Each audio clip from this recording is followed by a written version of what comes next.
السلام علیکم ورحمۃ اللہ وبرکاتہ۔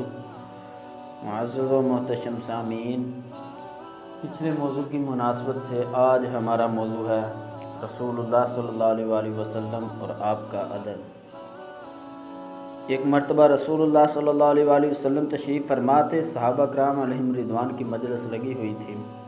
ایک صحابی آ کر بیٹھے جنہوں نے جسم پر صرف ایک ہی چادر باندھی ہوئی تھی اور ان کی کمر ننگی تھی۔ اس زمانے میں 2 چادریں کم ہی لوگوں کو میسر ہوتی تھی۔ زیادہ تر لوگوں کے پاس جسم ڈھانپنے کے لیے صرف ایک ہی چادر ہوا کرتی تھی۔ آقا علیہ الصلوۃ والسلام کے ہاتھ میں کھجور کی ایک ٹہنی تھی۔ آپ نے بیٹھے بیٹھے بے تکلفی سے اس صحابی کی ننگی کمر پر چھڑی مار دی۔ آقا علیہ الصلوۃ والسلام کا ہاتھ ذرا سخت لگ گیا اور صحابی کی کمر پر خراشیں آ گئیں۔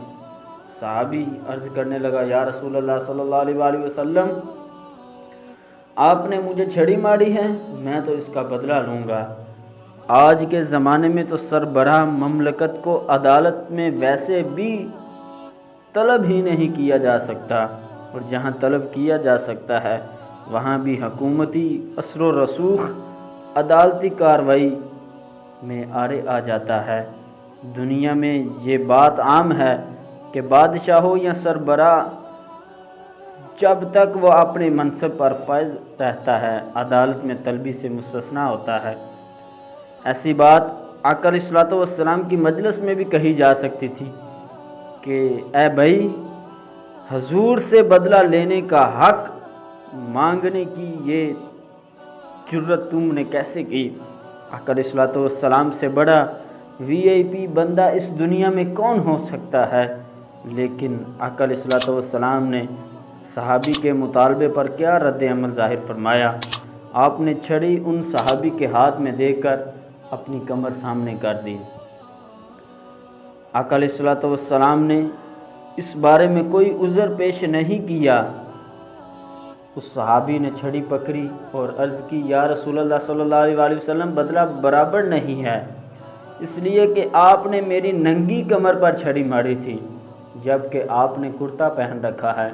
آقا علیہ الصلوۃ والسلام، پہلے اپنا کرتا اتاریے۔ ہم تو آج کے ماحول میں اپنے پیر و مرشد کے لیے، اپنے استاد کے لیے ایسی بات برداشت نہیں کرتے۔ آقا علیہ الصلوۃ والسلام مسکرائے، کرتا اتارا اور کمر سامنے کر دی۔ اس صحابی نے چھڑی پھینکی اور آقا علیہ الصلوۃ والسلام سے لپٹ گئے اور عرض کی، یا رسول اللہ صلی اللہ علیہ وآلہ وسلم، وہ ہاتھ ٹوٹ نہ جائیں جو آپ پر اٹھے۔ میں تو اس موقع سے فائدہ اٹھاتے ہوئے آپ کے جسم سے جسم ملانے کا بہانہ تلاش کر رہا تھا، لیکن آقا علیہ الصلوۃ والسلام نے عدل کا تقاضا پورا کیا اور یہ تصور دیا کہ قانون کی نظر میں انصاف سے کوئی مستثنیٰ نہیں ہے۔ اسی طرح آقا علیہ الصلوۃ والسلام نے چوری کے ایک مقدمہ میں فاطمہ مخزومیہ کے حوالے سے فرمایا کہ کیا تم ایک عورت کی اس لیے سفارش کرتے ہو کہ وہ بڑے خاندان کی ہے؟ آقا علیہ الصلوۃ والسلام نے ارشاد فرمایا، خدا کی قسم، اگر میری بیٹی فاطمہ چوری کرے گی تو میں اس کا ہاتھ بھی کاٹ دوں گا۔ اب آقا علیہ الصلوۃ والسلام سے بڑا خاندان کس کا ہو سکتا ہے؟ لیکن آقا علیہ الصلوۃ والسلام نے یہ تعلیم دی کہ جرم کی سزا برابر ہے، چاہے بڑے خاندان کا فرد جرم کرے یا کسی چھوٹے خاندان کا فرد جرم کرے۔ معاشرے میں عدل قائم ہوگا تو اس وقت ہوگا جب معاشرے کے اندر ہر اعتبار سے برابری کی جائے گی۔ آقا علیہ الصلوۃ والسلام نے فرمایا، اس عمل سے ہمیں اس بات کا اظہار فرمایا جو ہمیں اس آقا علیہ الصلوۃ والسلام کے عمل سے پتہ چلتا ہے کہ اگر بادشاہ بھی کوئی ظلم و زیادتی کرتا ہے تو اس کے ساتھ بھی عدل و انصاف کیا جائے گا، اس کو بھی سزا کے درجے میں لا کر اس کو بھی سزا دی جائے گی۔ اگر اس دنیا میں اس ماحول کے اندر عدل و انصاف قائم ہو جائے تو یہ دنیا سنور سکتی ہے۔ دعا ہے کہ رب ذوالجلال ہم سب کو اس پہ عمل کرنے کی توفیق عطا فرمائے۔